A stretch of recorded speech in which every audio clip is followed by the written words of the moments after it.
Salut à tous, c'est Nabil pour le 13e épisode du magazine vidéo Nippon Gambare. L'Australie accueillait le Japon pour le 3e match éliminatoire de la Coupe du Monde de 2014. Les Australiens ont dominé la rencontre, en tout cas ce début de rencontre à l'image de Tim Cahill qui vient buter sur Kawashima, imité quelques instants plus tard par son coéquipier Luke Wilkshire qui sollicite une nouvelle fois le gardien nippon. Un début de match assez compliqué pour les joueurs d'Alberto Zaccheroni qui ont été mis en difficulté notamment sur de longs ballons aériens. Et heureusement que Kawashima est vigilant ce début de partie. Une minute plus tard, Keisuke Honda va réagir et montrer le chemin pour son équipe, montrer la voie sur cette frappe qui vient inquiéter Mark Schwarzer avec le rebond, frappe vicieuse qui aurait pu tromper le portier australien. 2 minutes plus tard, c'est Shinji Okazaki sur cette tête qui vient donner des sueurs froides aux supporters australiens. Tête qui vient frôler le montant gauche des buts de Mark Schwarzer.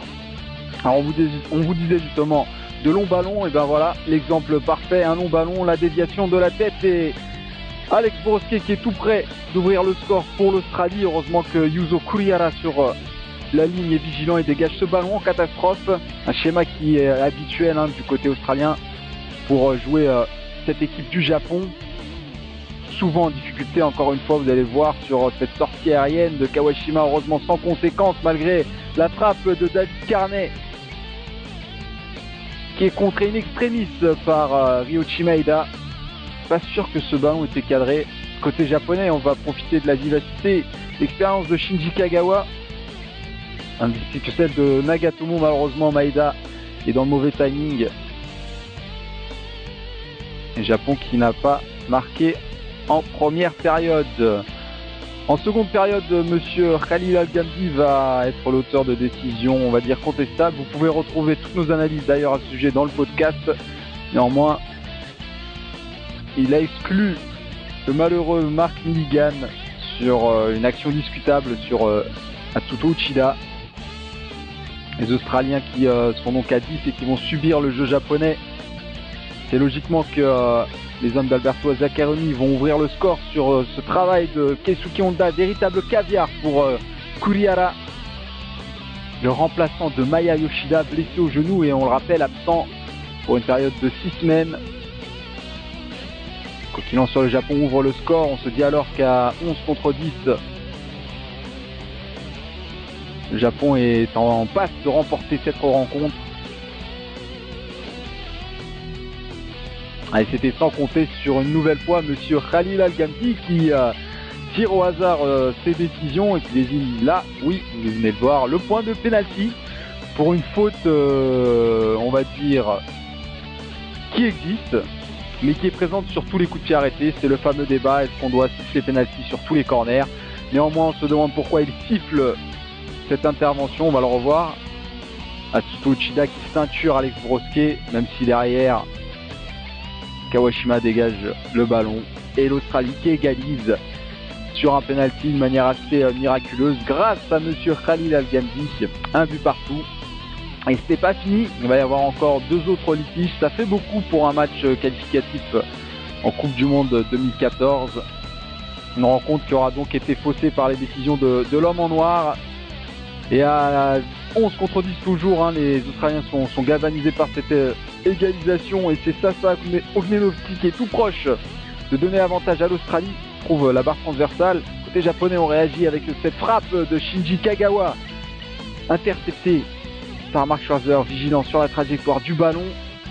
À 2 minutes de la fin de la rencontre, alors que l'attaquant australien Alex Borowski était en position de hors-jeu, Yuzo Kurihara va se faire expulser pour un second carton jaune.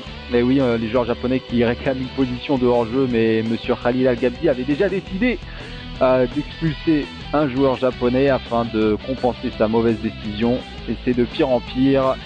Et heureusement, c'est sans conséquence pour le Japon sur ce coup franc de Luke Wilkshire. Kawashima, encore une fois, vigilant, impeccable dans son intervention. Et enfin, en toute fin de rencontre, on joue les arrêts de jeu. Keisuke Honda obtient un bon coup franc pour le Japon. Dernière chance côté japonais pour essayer de prendre l'avantage et coup de tonnerre avec l'arbitre qui siffle la fin de la rencontre. énorme troll qui fait sourire Keisuke Honda, un peu moins le banc de touche japonais, mais c'est ainsi, c'est l'arbitre qui aura décidé donc du sort de la rencontre. Score final, 1 but partout. On jette un coup d'œil au classement avec le Japon qui est leader avec 7 points, suivi de l'Irak et de l'Australie 2 points, qui ont cependant un match en moins. Prochaines échéances pour l'équipe nationale le 11 septembre face à l'Irak. L'Australie se déplacera quant à elle en Jordanie. Allez, on va s'intéresser au match de la 13e et de la 14e journée de J-League avec tout d'abord les Kashima Antlers qui recevaient l'équipe de Nagoya Grand Plus 8. Les Kashima Antlers 10e, Nagoya 13e avant cette journée. Ouverture du score de Shizuo Koroki permet aux Antlers de mener 1-0 à la mi-temps. En seconde période, l'équipe de Nagoya va se réveiller grâce à notamment Kensuke Nagai. Il se sert d'un joli relais au milieu de terrain et puis la frappe qui vient tromper Sogahata, puissante, imparable. Kensuke Nagai qui a marqué, qui délivre ici un véritable caviar aussi pour Kanazaki. On voit quand même cette passe, c'est quand même assez fantastique comme action, c'est propre, ça fait 2-1 pour Nagoya. Les Hunters vont réagir grâce à l'expérience d'un certain Masashi Motoyama qui va venir égaliser, frappe à terre et il trompe Seigo Narazaki. C'est superbe pour Motoyama, ça fait deux buts partout. Mais néanmoins, Kensuke Nagai avait envie de remporter ce match. Il a envie d'aller aux Jeux Olympiques, le joueur des moins de 23 ans. Et ça se voit parce qu'il inscrit un véritable bijou. Quelle frappe, c'est limpide, ça finit dans la lucarne. Sogahata ne peut strictement rien faire. Et victoire donc de Nagoya, 3-2. On s'intéresse maintenant à la rencontre qui a opposé le FC Tokyo au Yokohama F Marinos. Je pense que Yuji Ono ouvre le score d'une superbe talonnade Madjer. Néanmoins, il est hors jeu. Le FC Tokyo 6e qui accueillait le Yokohama F Marinos 9e. Yokohama qui va ouvrir le score grâce à Yuji Ono qui ouvre la voie pour son coéquipier Yodo. Superbe passe décisive. Et Yodo qui n'a plus qu'à conclure, terminer le travail. On revoit cette passe de Yuji Ono. L'un des hommes en forme de cette équipe de Yokohama. C'est quand même remarquablement aussi bien joué là de ce côté-là. En seconde période, il ne va pas se passer grand-chose si ce n'est que Yuji Gonda va rester vigilant sur ce coup franc de Shunsuke Nakamura.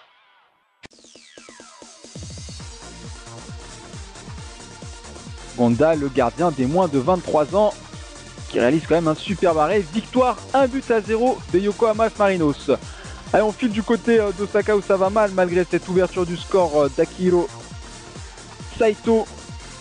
Égalisation de Genki Haraguchi de Gamba Osaka qui recevait les Reds d'Urawa. Gamba Osaka 16e qui recevait les Reds d'Urawa 5e. Ça va vite quand même du côté des Reds. Superbe travail de Kashiwagi. La frappe croisée de Genki Haraguchi. 1 but partout. Les Reds qui vont arracher la victoire et qui vont faire très mal à cette équipe du Gamba Osaka sur ce but d'Umesaki. Superbe ouverture de Kashiwagi, le crochet, la frappe. C'est imparable. Et ça va mal du côté du Gamba Osaka. On jette un coup d'œil au résultat de cette 14e journée avec le carton du Vegalta Sendai face à Consadole Sapporo. La victoire du Vissel Kobe 3-1 sur la pelouse du Jubileux Iwata et celle de Sanfrecce Hiroshima 4-1 sur celle du Cerezo Osaka. Au classement, le Vegalta Sendai est leader avec 30 points, suivi du Sanfrecce Hiroshima second 28 points, les Reds d'Urawa 25 points. Dans le bas de tableau, ça va mal pour le Gamba Osaka 9 points et Sapporo est lanterne rouge avec 4 petits points. Les affiches à suivre pour la 15e journée. À suivre la rencontre FC Tokyo Cerezo Osaka, Kashiwara Reysol, Kashima Antlers, c'est le choc entre les Reds d'Urawa et le Vegalta Sendai. Voilà, ce sera tout pour ce numéro, merci de l'avoir suivi et à la semaine prochaine, d'ici là, portez-vous bien.「